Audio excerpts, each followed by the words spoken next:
Kalau perlu buka sepatu ibu.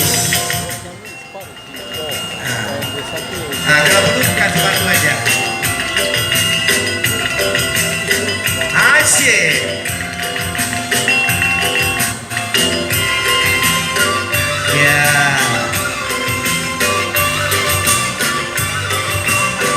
Wah, ibu ya ini macam dangdut loh, macam Inul.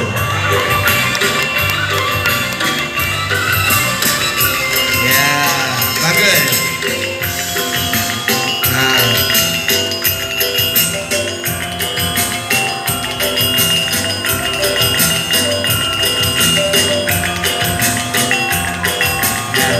Coba pusing. Coba pusing. Okey ya. Alright. Orang-orang Singapura sorakan. Wah, bagus ya, orang Singapura jadi orang Minang jadi Singapura ya.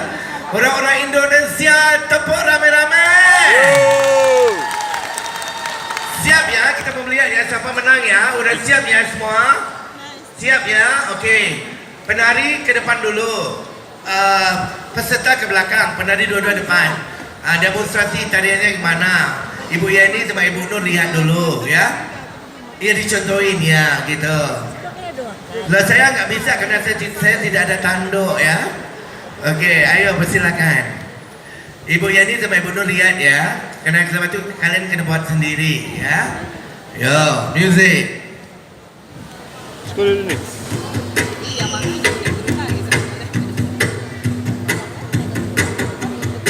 Ya, lepas tu ikut.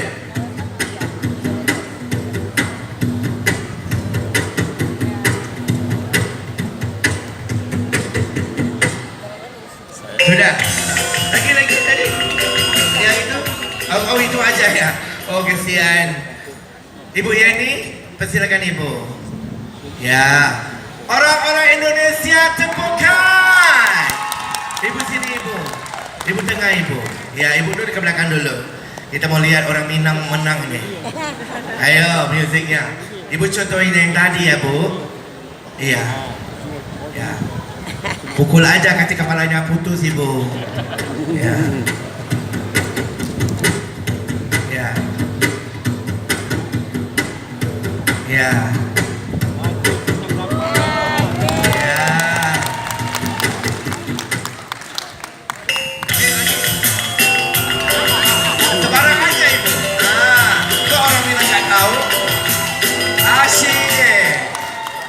Okey, terima kasih Bu. Oh, mau joget lagi?